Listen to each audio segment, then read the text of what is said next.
والصاحب بالجنبی، اپنے سفر کے ساتھی کے ساتھ تم بھلائی کرو، وابن السبیل، اور مسافروں کے ساتھ تم بھلائی کرو، وما ملکت ایمانکم، اور اپنے نوکروں، اپنے لونڈیوں، اپنے غلاموں کے ساتھ بھلائی کرو۔ اسلام سب کے ساتھ بھلائی کرنے کی تعلیم دیتا ہے۔ اور احسان کا تیسرا مطلب، جو کام کرو پرفیکٹ کرو۔ اسلام پرفیکشن کا حکم دیتا ہے۔ نماز آپ پڑھنے کے لیے کھڑے ہوئے، ایک آدمی نماز پڑھتا ہے کوے کی طرح 4 ٹھونگے مار کے چلا جاتا ہے، اور ایک آدمی جب نماز پڑھتا ہے بڑے اچھے طریقے سے خشوع اور خضوع کے ساتھ اطمینان کے ساتھ نماز پڑھتا ہے، جو کوے کی طرح ٹھونگے مار کے چلا جائے، اللہ کے نبی اس نماز کے بارے میں فرماتے ہیں ما صلیت، تم نے نماز ہی نہیں پڑھی۔ وضو کرنے کے لیے آپ بیٹھے، وضو کرنے میں آپ نے ہاتھ دھولا، چہرہ دھولا، سر کا مسح کیا، کان کا مسح کیا، پیر بھی دھویا، لیکن پیر میں آپ کی ایڑی کے پاس تھوڑا سا حصہ سوکھا رہ گیا۔ اللہ کے نبی فرماتے ہیں ویل للعقاب من النار، اگر وضو کے دوران ایڑی سوکھی رہ جائے اور ایڑی تک آپ نے پانی کو نہیں پہنچایا تو یہ ایڑیاں جہنم کے اندر ڈالی جائیں۔ پرفیکشن ہونا چاہیے، جو بھی کام کرو پرفیکٹ طریقے سے کرو۔ یہاں تک کہ اللہ کے نبی فرماتے ہیں ان اللہ کتب الاحسان علی کل شیء، اللہ تعالیٰ نے ہر چیز کے ساتھ بھلائی کا حکم دیا ہے۔ فَإِذَا ذَبَحْتُمْ فَأَحْسِنُوا الذَّبْحَ، جب تم جانور کو ذبح کرو تو اچھے طریقے سے ذبح کرو، احسان کے ساتھ ذبح کرو۔ اپنی چھری کو تیز کر لو، جانور کو آرام پہنچاؤ، چھری ایسی نہ ہو کہ تڑپا تڑپا کے جانور کو قتل کرو۔ چھری آپ کی تیز ہو اور جانور کے سامنے آپ چھری نہ تیز کریں، پہلے سے تیز کر کے رکھیں، یہ احسان ہے، اسلام اس کی تعلیم دیتا ہے۔ احسان کا ایک مطلب یہ بھی ہے، آپ نے کسی سے قرضہ لیا، 100 روپیہ آپ نے لیا اور لوٹانے کا ٹائم آیا تو آپ نے 100 کی جگہ 110 دے دیا۔ سامنے والے نے آپ سے نہیں کہا تھا، اگر اس نے طے کر کے آپ کو دیا تھا تب تو وہ انٹرسٹ ہو جائے گا، بیاج ہو جائے گا۔ اس نے آپ سے کوئی شرط نہیں رکھی تھی لیکن آپ نے اپنی طرف سے بڑھا کر کے دے دیا، یہ بھی احسان ہے۔ اللہ تعالیٰ تمہیں عدل کا حکم دیتا ہے، تمہیں احسان کا حکم دیتا ہے۔ اور تیسری چیز وَإِيتَاءِ ذِي الْقُرْبَى، اور اللہ تعالیٰ تم کو اپنے رشتہ داروں کو دینے کا حکم دیتا ہے۔ کیا دینا ہے؟ اللہ نے اس کو مینشن نہیں کیا، دینے کا حکم دیتا ہے۔ جو دے سکتے ہو تم دے دو، پیسہ دے سکتے ہو پیسہ دے دو، عزت دے سکتے ہو عزت دے دو، کچھ نہیں دے سکتے تو اپنے رشتہ داروں کے سکھ اور دکھ میں شامل تو ہو سکتے ہو۔ اسلام کے اندر رشتہ داری کا بہت بڑا حق ہے۔ ہماری جو نئی نسل ہے اللہ معاف کرے، کتنے لوگوں کو تو پتا بھی نہیں کہ ان کے خاندان کے کون کون لوگ ہیں، کہاں کہاں بسے ہوئے ہیں۔ ایک آدمی برہیٹ میں رہتا ہے، اس کے کچھ رشتہ دار للمٹیا میں ہیں، کچھ رشتہ دار قدمہ میں ہیں، کچھ کہیں ہیں کچھ کہیں ہیں، اس کو معلوم بھی نہیں کہ ہمارے رشتہ دار کہاں ہیں۔ خاص طور سے جو بڑے بڑے شہر ہیں ممبئی وغیرہ میں جہاں فلیٹوں میں لوگ رہتے ہیں، ایک بلڈنگ میں 20-20 منزل ہے اور ہر منزل پر 4-4 فلیٹ ہیں، لیکن ایک فلیٹ والے کو اپنے بازو والے کی کوئی خبر نہیں ہوتی۔ اسلام اس کی تعلیم نہیں دیتا میرے بھائی۔ آپ اپنے رشتہ داروں کا خیال رکھیے۔ وَآتِ ذِی الْقُرْبَى حَقَّهُ، اللہ کہتا ہے کہ اپنے رشتہ دار کو تم اس کا حق دو۔ اگر آپ اپنے رشتہ دار کی مدد کر رہے ہو، اس کے کام آ رہے ہیں، کوئی احسان نہیں کر رہے آپ کے مال میں اس کا حق تھا، آپ نے اس کا حق اس کو دیا ہے، آپ نے کوئی احسان نہیں کیا ہے۔ آج حالات کیا ہیں؟ بھائی بھائی سے ناراض ہے، چچا بھتیجے سے ناراض ہے، باپ بیٹے میں مقدمہ چل رہا ہے۔ او لوگوں یہ چیزیں ختم کر دو، کچھ لے کے نہیں جانا ہے۔ ایک حادثہ آئے گا اور آپ کو دنیا سے دور کر دے گا، ایک بیماری آئے گی اور آپ کو اللہ کے پاس لے کے چلی جائے گی۔ 4 دن کی زندگی ہے، اپنی ذات کے ذریعے دوسروں کا جو بھلا کر سکتے ہو بھلا کر کے اس دنیا سے جاؤ۔ رشتہ داروں کے ساتھ اچھا سلوک کرو، رشتہ داروں سے رشتہ توڑنے کی کوشش نہ کرو۔ اب ہر خطبے میں سورہ نساء کی پہلی آیت سنتے ہوں گے وَاتَّقُوا اللَّهَ الَّذِي تَسَاءَلُونَ بِهِ وَالْأَرْحَامَ، او لوگو تم اللہ سے ڈرو جس کا نام لے ایک دوسرے سوال کرتے ہو اور رشتوں کو کاٹنے سے، رشتوں کو توڑنے سے ڈرو۔ رشتہ توڑنے والا جنت میں نہیں جائے گا۔ اللہ کے نبی فرماتے لا يدخل الجنت قاطع، رشتہ توڑنے والا جنت میں نہیں جائے گا۔ رشتہ داروں کے ساتھ اچھا سلوک کرو۔ بخاری کے الفاظ ہیں، اللہ کے نبی فرماتے ہیں من احب ينسى له في اثره ويبسط له في رزقه فليصل رحمہ، جو یہ چاہتا ہے کہ اس کی عمر کو بڑھا دیا جائے، اس کی عمر تو 30 سال تھی، اگر وہ یہ چاہتا ہے کہ 35 سال ہو جائے، اس کی روزی تو 1 لاکھ تھی، اگر وہ چاہتا ہے کہ 1 کروڑ ہو جائے۔ میں مثال دے رہا ہوں، اللہ کے نبی فرماتے ہیں اگر عمر بڑھانا چاہتے ہو، اگر روزی بڑھانا چاہتے ہو تو اپنے رشتہ داروں کے ساتھ اچھا سلوک کرو۔ اچھا، یہاں پر ایک سوال پیدا ہوتا ہے، بھئی عبد الغفار صاحب کی عمر اللہ تعالیٰ کیا تقدیر میں لکھی ہے کہ یہ مثال کے طور پہ 40 سال 50 سال زندہ رہیں گے، اب اگر ایکسٹینڈ کر دیا جائے گا، نہیں کرے گا تو ایکسٹینڈ نہیں کیا جائے گا، یہ بھی ہماری دل میں مینشن کر دیا گیا ہے، اور یہی مطلب ہے اس حدیث کا کہ جو چاہتا ہے کہ اس کی عمر بڑھا دی جائے اور اس کی روزی کو بڑھا دیا جائے، وہ اپنے رشتہ داروں کے ساتھ اچھا سلوک کرے۔ میرے نوجوان ساتھیوں، اپنی ماں سے اور اپنے باپ سے پوچھا کرو کہ ہمارے رشتہ دار کون کون ہیں، اور اپنے رشتہ داروں کے سکھ دکھ میں شامل ہوا کرو۔ اللہ کے نبی فرماتے ہیں تعلموا من انسابکم ما تصلون به ارحامکم، اپنے رشتہ داروں کو پہچانو تاکہ تم ان کے ساتھ صلہ رحمی کرو، ان کے ساتھ رشتوں کو جوڑا کرو، اس لیے کہ اس سے خاندان میں محبت بڑھتی اور مال میں برکت ہوتی، عمر میں برکت ہوتی ہے۔ تو رشتہ داروں کو دینے کا حکم دیا اللہ۔ 3 چیزیں ہو گئی پوزیٹیو، اب آ جائیے 3 چیزوں سے اللہ منع کرتا ہے۔ وَيَنْهَا عَنِ الْفَحْشَاءِ وَالْمُنْكَرِ إِنَّ اللَّهَ يَأْمُرُ بِالْعَدْلِ وَالْإِحْسَانِ وَإِيتَاءِ ذِي الْقُرْبَى وَيَنْهَا عَنِ الْفَحْشَاءِ وَالْمُنْكَرِ وَالْبَغْيِ يَعِظُكُمْ لَعَلَّكُمْ تَذَكَّرُونَ، اللہ تعالیٰ تو منع کرتا ہے، روکتا ہے فحشا سے۔ فحشا کس کو کہتے ہیں؟ فحشا کہتے ہیں ایسی برائی کو جس کے اندر بے حیائی پائی جائے۔ فحش کا مطلب ہوتا ہے جو چیز ظاہری طور پر ہی لگ رہی ہو کہ یہ غلط ہے۔ منکر کا مطلب بری چیز، اور فحشا کا مطلب جس کا تعلق اخلاقی برائی سے ہو، جس کے اندر ولگیرٹی پائی جاتی ہو۔ اللہ تعالیٰ منکر سے بھی تمہیں روکتا ہے اور فحشا سے بھی تمہیں روکتا ہے۔ آج آپ دیکھ لیجئے سماج کا کیا حال ہے، روزانہ میرے پاس واٹس ایپ پر خبریں آتی ہیں، کبھی لکھنؤ سے خبر آ رہی ہے، کبھی کلکتہ سے آ رہی ہے، کبھی دلی سے آ رہی ہے، کبھی ممبئی سے آ رہی ہے۔ کتنی مسلمان لڑکیاں جو کالجوں اور یونیورسٹیز میں پڑھتی ہیں، نام ہے ثانیہ، نام ہے شبانہ، نام ہے ریحانہ، اور کسی سریش اور رمیش اور سنجے کے ساتھ ان کا چکر چل رہا ہے، اور ان کے ساتھ پھر بھاگ کر کے وہ شادی کرتی ہیں، اور پھر ان کے دھرم کے اندر جا کر کے وہ ان کے مذہب کو قبول کر لیتی ہیں۔ یہ حالات ہے آج ہماری قوم کے، اور ہم سوئے پڑے ہیں میرے پیارے ساتھی۔ اپنی بچیوں کا خیال رکھو میرے بھائیوں، اپنی بیٹیوں کو پڑھاؤ، ان کو تعلیم دو، مگر ان کو یہ شعور بھی دو کہ کوئی پیار اور محبت کے نام پر ان کو اپنے جال میں نہ پھنسا سکے۔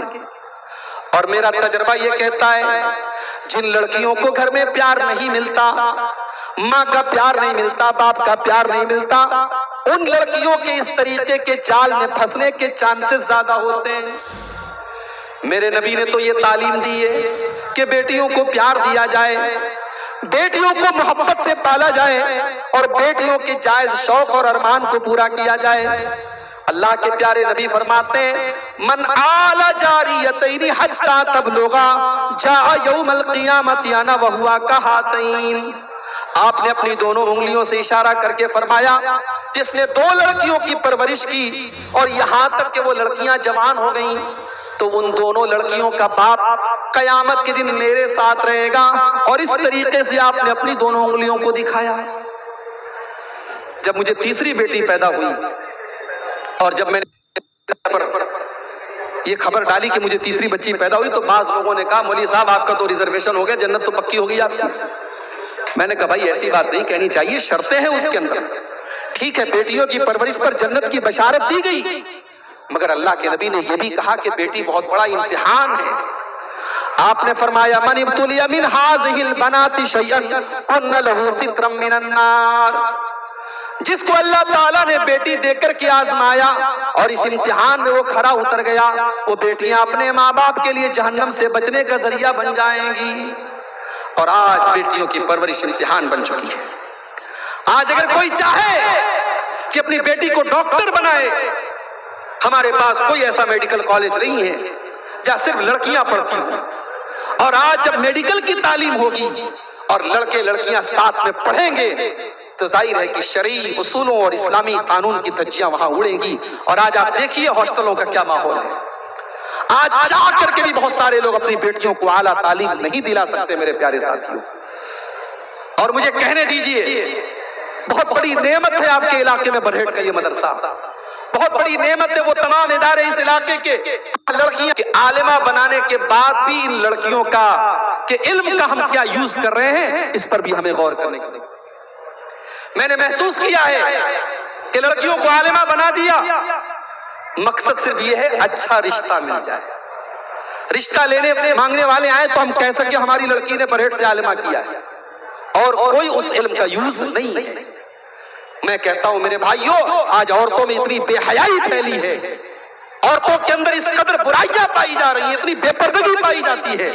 یہ عالمہ لڑکیاں اگر یہ دعوتی کام کرنا چاہیں تو آپ کے گاؤں گاؤں میں ایک اچھا ماحول پیدا ہو سکتا ہے اور گھروں اور خاندانوں کی اصلاح ہو سکتی ہے۔ آپ کے یہاں جمعہ کی نماز میں اگر عورتوں کا انتظام نہیں ہے تو انتظام کروائیے، کوشش کیجئے کہ جمعہ کے خطبے میں عورتوں کو ضرور لایا جائے۔ جلسہ تو سال میں ایک بار ہوتا ہے، لیکن برائی تو روزانہ موبائل پر دیکھی جا رہی ہے، برائی تو روزانہ موبائل پر دیکھی جا رہی ہے۔ جب برائی روزانہ دیکھی جا رہی ہے، سال میں ایک بار کا جلسہ برائی کو روک نہیں سکتا۔ برائی سے روکنے کا طریقہ بھی یہ ہے کہ ہم بار بار اصلاح کی کوشش کرتے رہیں۔ آپ جمعہ کی نماز میں عورتوں کا انتظام رکھیے اور عورتوں کو بھیجیے۔ ایسا بھی دیکھا گیا بوڑھی عورتیں جمعہ پڑھنے جا رہی ہیں، جوان عورتیں نہیں جا رہی ہیں۔ کیا صاحب؟ ارے وہ میری بہو کو کھانا بنانا دو، کیسے جائے گی؟ جوان لڑکیاں نہیں جا رہی، بوڑھی عورتیں جا رہی ہیں۔ جوان لڑکیوں کو بھی بھیجیے آپ۔ جمعہ کے دن کھانا تھوڑا لیٹ بن جائے چلے گا، تھوڑا پہلے بن جائے چلے گا، مگر جمعہ کی نماز میں عورتوں کو بھیجیے میرے پیارے ساتھیوں، اس لیے کہ اب پانی سر سے اونچا جا رہا ہے۔ آج جو ماحول بن رہا ہے، ہمارے نوجوان لڑکی اور لڑکیاں اپنی عمر کے پہلے بالغ ہو رہے ہیں میرے بھائی۔ 8 سال کی بچیوں کو میں نے دیکھا کہ انسٹاگرام پر 4 آئی ڈی بنا کے رکھی ہے انہوں نے، اور گرل فرینڈ اور بوائے فرینڈ کا کلچر آج سماج میں عام ہوتا چلا جا رہا ہے۔ نوجوان فخر کرتے ہیں کہ میرے اتنے لڑکیوں کے ساتھ میرے تعلقات ہیں۔ میرے پیارے ساتھیوں، اللہ کے نبی نے اس امت کے لیے، اس امت کے مردوں کے لیے سب سے خطرناک فتنہ عورت کو قرار دیا تھا۔ ما ترکت فتنة ناظر علی الرجال من امتی من النساء، میں نے اپنی امت کے مردوں کے لیے عورت سے خطرناک کوئی فتنہ نہیں چھوڑا ہے۔ عورت عالمہ بن جائے اور مرد عالم بن جائے تب بھی فتنہ ہے مرد عورت کے لیے۔ عورت اپنے زمانے کی سب سے نیک عورت ہے اور مرد اپنے دور کا سب سے بڑا متقی مرد ہے، لیکن اگر مرد اور عورت اکیلے میں ملتے ہیں تو اسلام یہ کہتا ہے کہ تیسرا وہاں شیطان ضرور موجود ہوتا ہے۔ تو فحشا سے بچاؤ اپنے آپ کو، بے حیائی سے بچاؤ۔ زلزلے آ جا رہے ہیں اور زلزلے آ کر کے یہ سبق دے رہے ہیں کہ یہ زلزلے کیوں آ رہے ہیں، کیونکہ سماج کے اندر بے حیائی بہت زیادہ پھیل رہی ہے۔ کورونا وائرس جیسی بیماری آئی اور اس نے بھی ہم کو یہ سبق دیا کہ بے حیائی کو اگر ہم نے نہیں روکا تو اس طریقے کے اور بھی وائرس آتے رہیں گے۔ اللہ کے نبی فرماتے ہیں لم تظہر الفاحشۃ فی قوم قط حتی یعلنوا بها الا فشا فیہم الطاعون، جب کسی قوم میں بے حیائی پھیلے گی اس قوم کے اوپر عجیب و غریب بیماریاں آئیں گی۔ اور اب تو حالات یہ ہو گئے کہ عدالتوں سے قانون پاس ہو گیا کہ مرد اگر مرد سے شادی کر لیتا ہے اور عورت عورت سے اگر شادی کر لیتی ہے تو اس میں کوئی غیر قانونی چیز نہیں ہے۔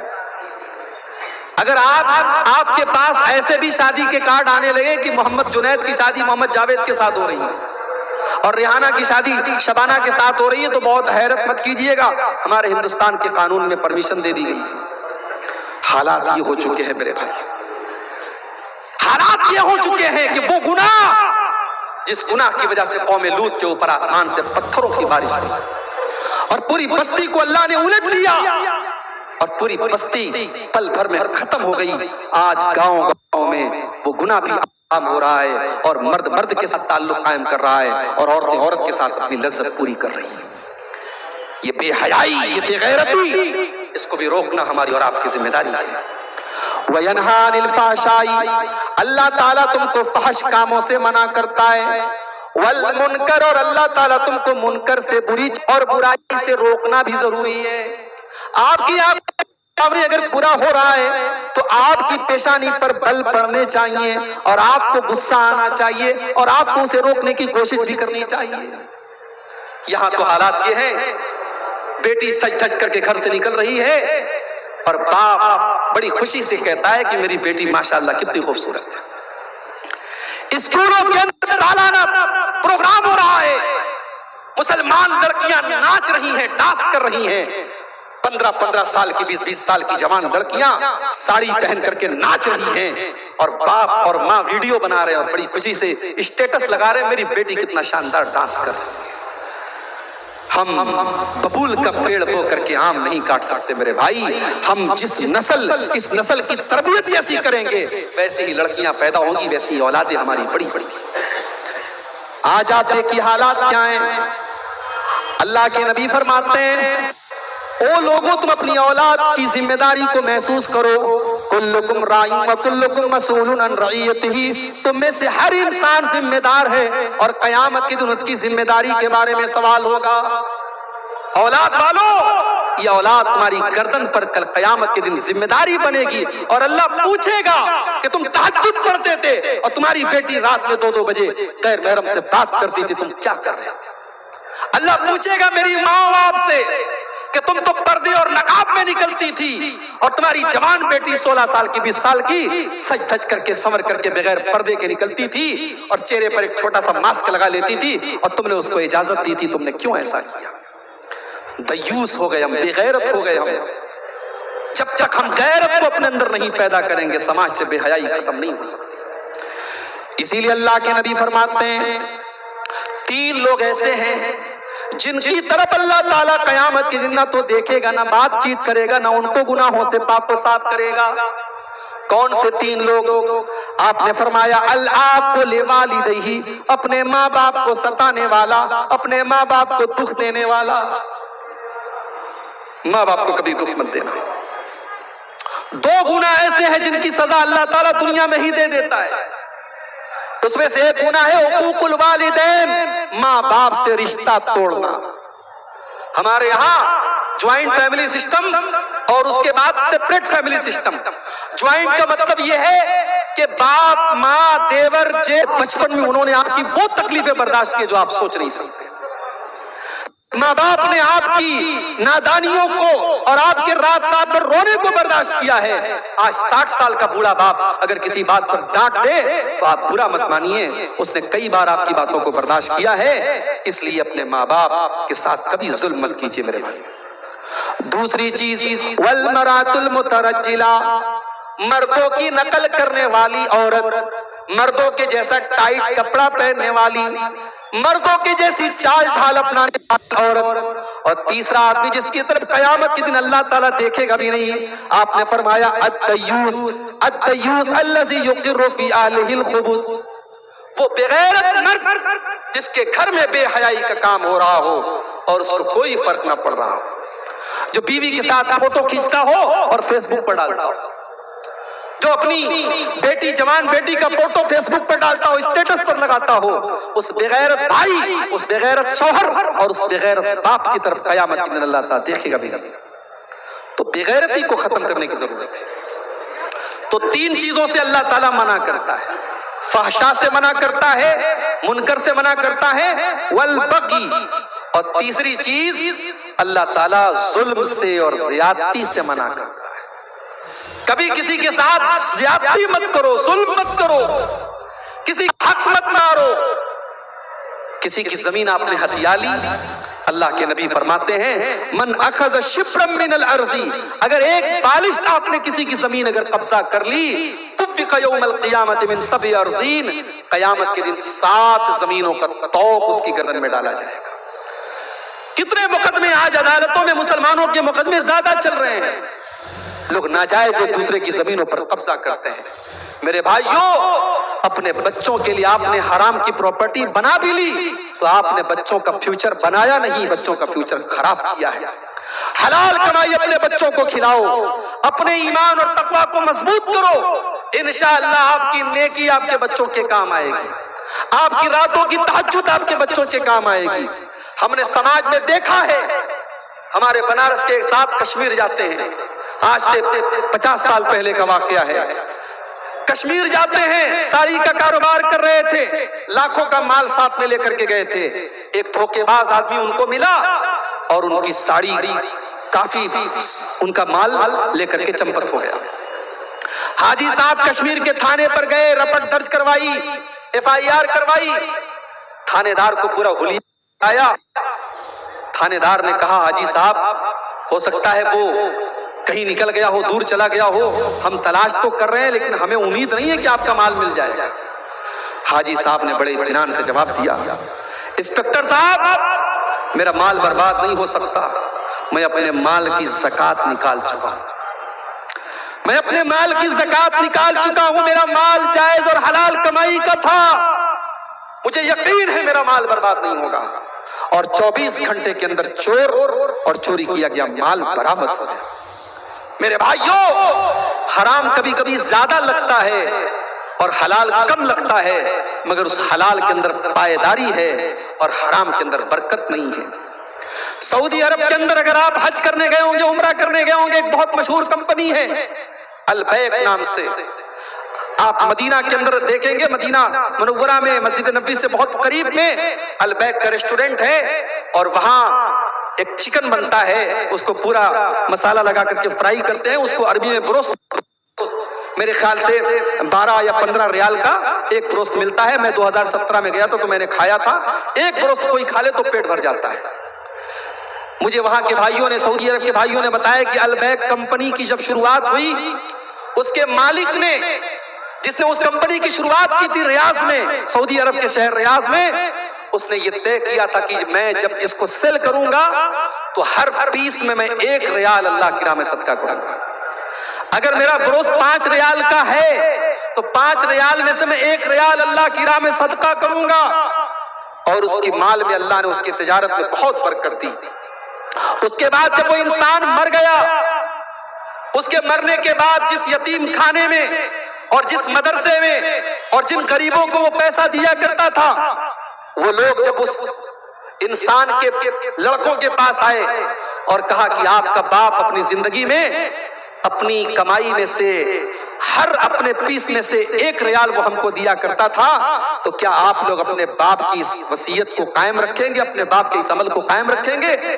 تو البیک کمپنی کے مالک کے مرنے کے بعد ان کے بیٹوں نے کہا کہ اگر ہمارا باپ ہر پیس میں 1 ریال دیتا تھا تو ہم انشاءاللہ 2 ریال دیں گے، ہم 2 ریال دیں گے، ہم اپنے باپ کا یہ سلسلہ بند نہیں کریں گے۔ اور وہاں سعودی عرب کے لوگوں نے مجھے بتایا کہ اللہ نے اتنی برکت دی کہ اس نے کاروبار شروع کیا تھا ریاض سے، اور آج پورے سعودی عرب کا کوئی ایسا شہر ایسا نہیں ہے، اب تو پوری دنیا میں البیک کے ریسٹورنٹ پھیل چکے ہیں، اور بڑا مشہور ان کے چکن وغیرہ کے آئٹم بڑے پسندیدہ مانے جاتے ہیں، بڑے اچھے مانے جاتے ہیں۔